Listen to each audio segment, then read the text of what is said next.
Assalamualaikum warahmatullahi wabarakatuh. Bismillahirrahmanirrahim. Subhanaka la ilma lana illa ma 'allamtana innaka antal alimul hakim.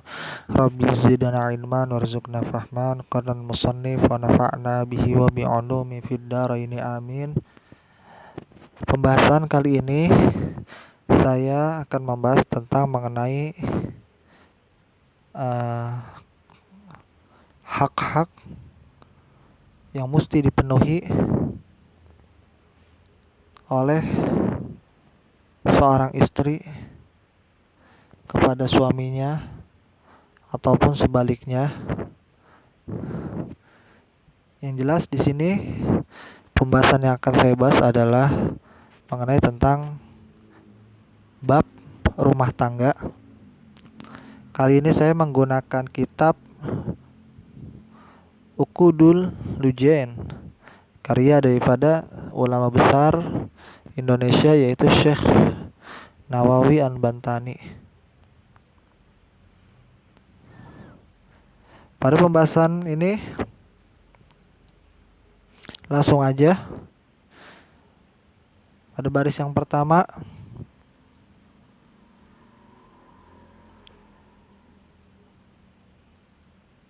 Faslun Al-faslul awal, fasal yang pertama, fi bayani huquqi zaujati, di dalam menjelaskan tentang huquqi, hak-hak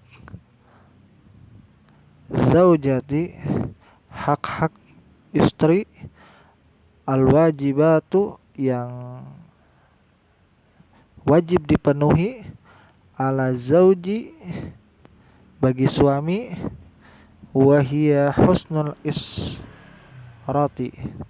Baris yang pertama kita deketin aja ya. Wahia husnul israti, yaitu bergaul dengan istri secara baik. Kemudian wa mu'natu zaujati, kemudian wa mu'natu zaujati, memberikan uang belanja kepada istri, wa mahruha, dan memberikan mahar kepada istri, wal qasmu, kemudian memberikan jatah bergilir, ya artinya nafkah batin, atau bergilir dalam artian seumpamanya apabila seseorang itu memiliki istri 4, ya maka dia memberikan jatah bergilir antara istri 1 kepada istri yang satu lagi atau istri yang satunya lagi. Ya, kadang dia yang satu dia tinggal di rumah si A, istrinya yang A, kemudian esok harinya dia di istri yang B, atau esok harinya dia yang di istri yang ketiga.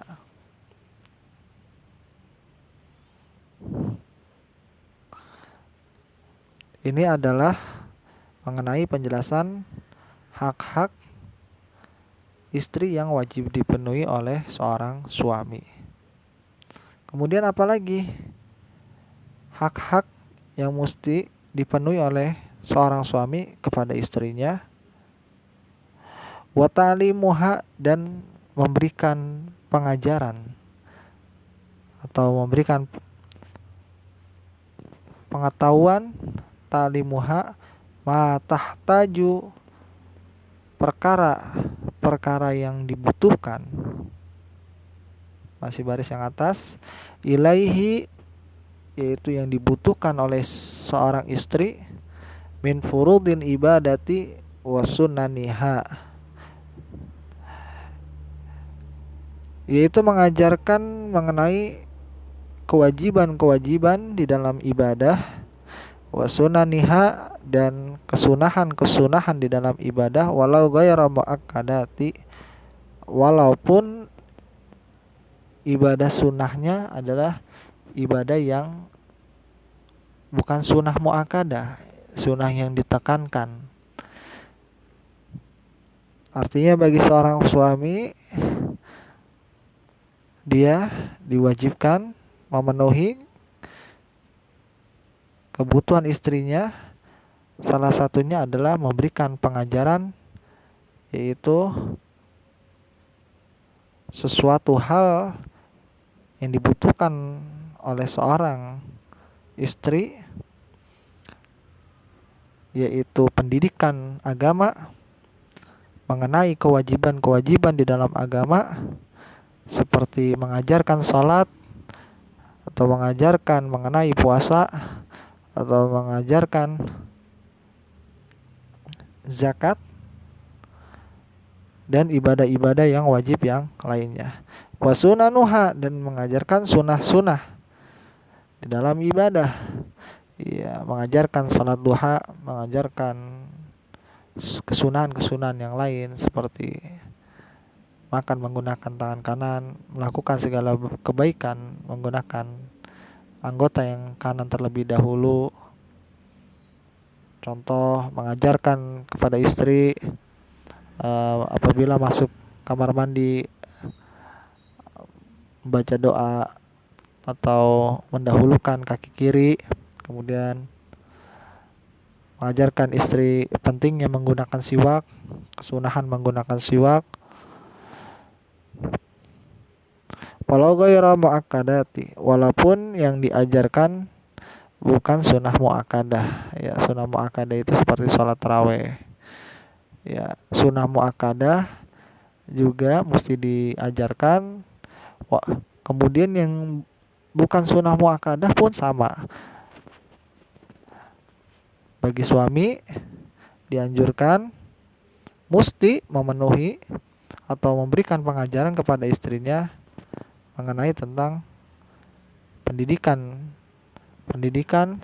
di dalam ilmu keagamaan. Wa mimma yata'allaqu bil haid, wa mimma, dan dari apa-apa yang, yaitu atau mengajarkan berupa hal-hal yang berkaitan dengan haid, seputar haid, ya, seperti waktu haid berapa lama. Misalnya dia ngajarin bahwasanya haid itu paling lama 15 hari. Apabila melebihi daripada 15 hari, maka itu darah istihadah. Kamu tetap wajib, maksudnya dia mengatakan kepada istrinya, kamu tetap wajib sholat, karena yang keluar itu bukan darah haid,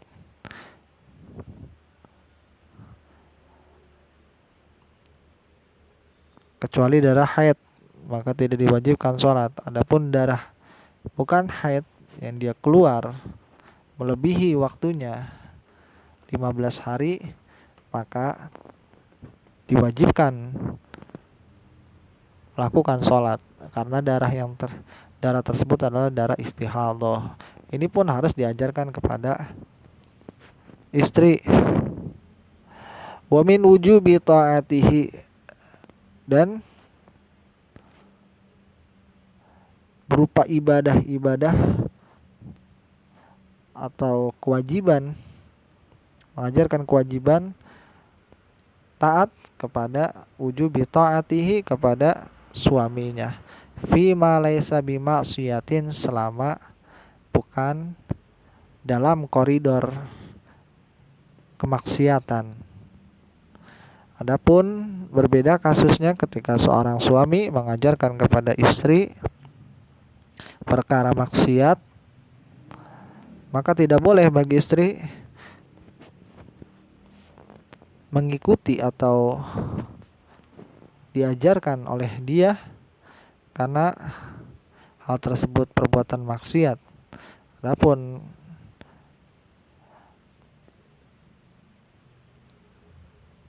mengajarkan tentang ketaatan, yang dimana ketaatan itu masih dalam koridor agama yang diperbolehkan di dalam hukum Islam, maka tidak mengapa.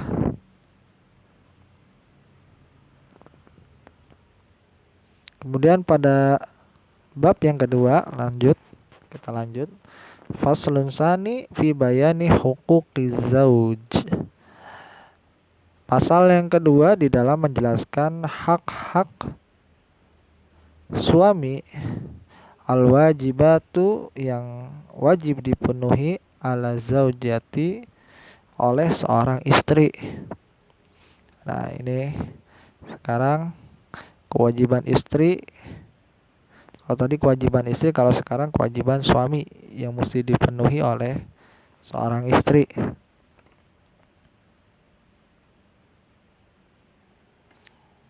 Apa itu? Wahiya ta'atuz zauj.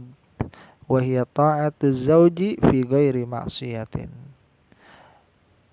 Yaitu taat kepada suami dalam masalah yang bukan maksiat. Kemudian selanjutnya baris yang atas, wa husnul muasyarati, dan bergaul dengan suami dengan baik. Wa taslimu nafsiha, dan memasrahkan dirinya, maksudnya dirinya si istri, ilaihi, kepada suaminya, wa mulazamatul bait, kemudian dia berdiam diri di rumah, wasiyanatu nafsiha, dan bagi istri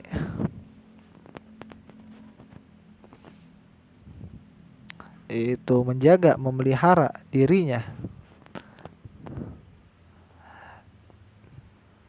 min an tuti'a, yaitu dari perbuatan memasuki ke tempat tidur, firashihi, ke tempat tidur, firashihi ghairihi, orang yang bukan suaminya. Maksudnya di sini artinya apa? Selingkuh. Artinya wasiyanatu nafsiha, menjaga dirinya dari selingkuh kepada selain suaminya, kepada orang lain. Wal ihtijabu, kemudian selanjutnya wal ihtijabu, dan membuat hijab, an ru'yati ajnabi, dari penglihatan orang lain, li syai'in min badaniha,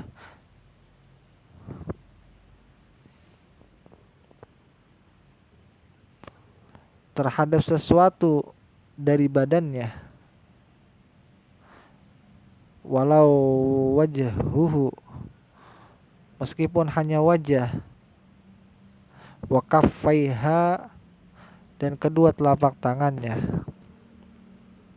idza nazaru ilaihima, karena memandang kepada wajah dan kedua telapak tangan, atau memandang kepada anggota tubuh tersebut, hukumnya haramun, haram, walau ma intifa'i syahwati, walaupun tidak disertai syahwat,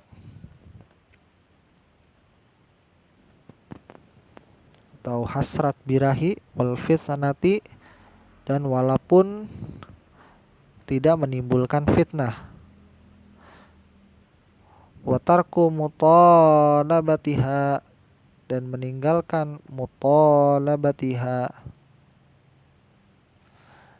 yaitu permintaan kepada suaminya, bima fauqal hajati, yang melebihi kebutuhan di dalam rumah tangga.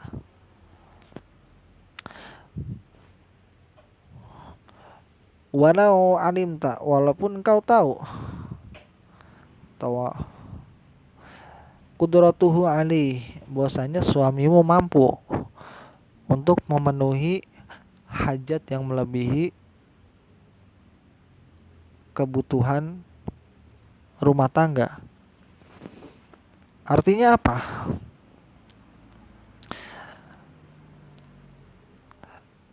Seorang istri tidak boleh memberikan beban kepada suaminya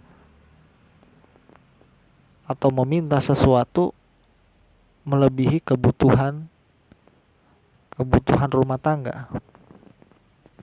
Seperti dia meminta mobil, ya, padahal dia udah punya mobil, dia pengen mobilnya 3, maka tidak diperbolehkan bagi istri meminta melebihi daripada kebutuhan. Walaupun dia tahu bahwa suaminya itu mampu untuk melakukan hal itu, untuk memenuhi kebutuhan dia, tapi tetap tidak diperbolehkan bagi seorang istri meminta melebihi kemampuan suami atau melebihi melebihi kebutuhan rumah tangga. Wa ta'affufuha, dan bagi seorang istri menjaga dirinya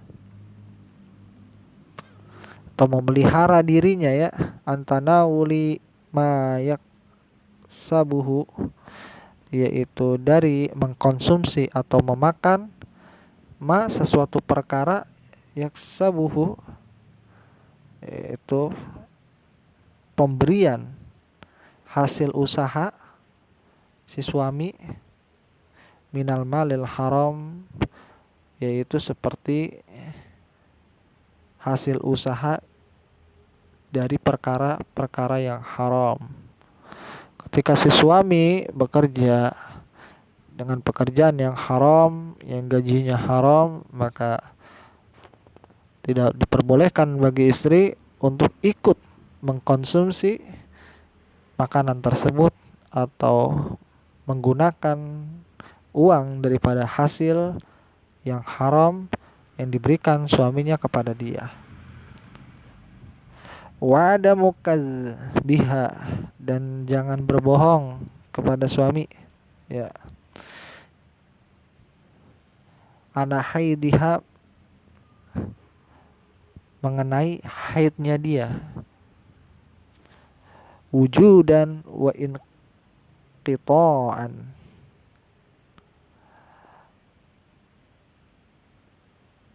kalau dia sedang haid atau dia setelah selesai haid. Karena kasus, ya, yang terjadi kadang karena istri tidak mau diajakin berhubungan badan oleh suami, kemudian dia mencari alasannya dengan alasan dia sedang haid. Maka yang demikian ini tidak diperbolehkan karena dia berbohong. Yang padahal dia tidak haid, dia mengatakan haid.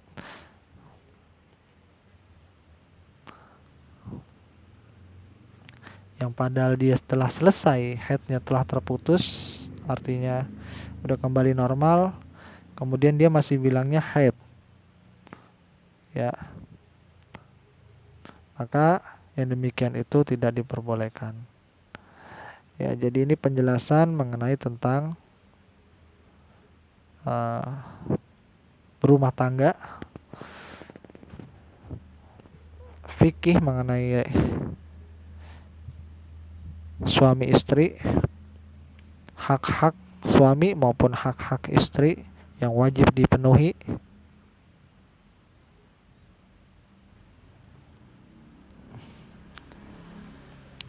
Adapun tadi yang mengenai tentang wal ihtijab an ru'yati ajnabi, yaitu dia menutup dirinya itu dari agar tidak dilihat oleh orang lain yang bukan mahramnya, dan dia tutup dirinya itu dengan sesuatu min badanihi, yaitu badannya dia, anggota tubuhnya dia, walau wajhuhu, walaupun wajahnya, wa kaffaiha, dan walaupun itu kedua tangannya. Cuma mengenai wajah dan telapak tangan, maka ulama berbeda pendapat. Maka umumnya pendapat yang dipakai adalah pendapat yang diperbolehkan wajah dan kedua telapak tangan terlihat. Yang aurat wanita yang wajib ditutup adalah seluruh badan, anggota badan, kecuali wajah dan telapak tangan. Adapun di sini di kitab ini, di sini juga sebenarnya dijelasin ikhtilafnya, cuma di sini dianjurkan ya agar menutup seluruh anggota badan walaupun itu wajahnya atau kedua tangannya. Karena memandang kepada wajah maupun telapak tangan ya itu hukumnya haram walaupun tidak disertai dengan hawa nafsu atau birahi, dan walaupun tidak menimbulkan fitnah. Kemudian di sini juga dianjurin bagi wanita juga untuk menetap di rumah ya. Jadi wanita itu menetap di rumah. Kalau mau keluar ya izin atau bersama dengan mahramnya, dengan suaminya. Mudah-mudahan ini bermanfaat ya. Karena kajian ini diperuntukkan bagi orang yang sudah berkeluarga, dan wajib hukumnya bagi orang yang berkeluarga, yang sudah berkeluarga atau yang sudah bersuami istri untuk mempelajari hal ini, untuk mengetahui hak istrinya, dan sebaliknya suaminya juga atau istrinya harus mengetahui hak suaminya.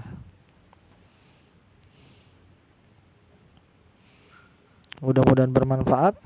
Billahi taufiq wal hidayah. Wassalamualaikum warahmatullahi wabarakatuh.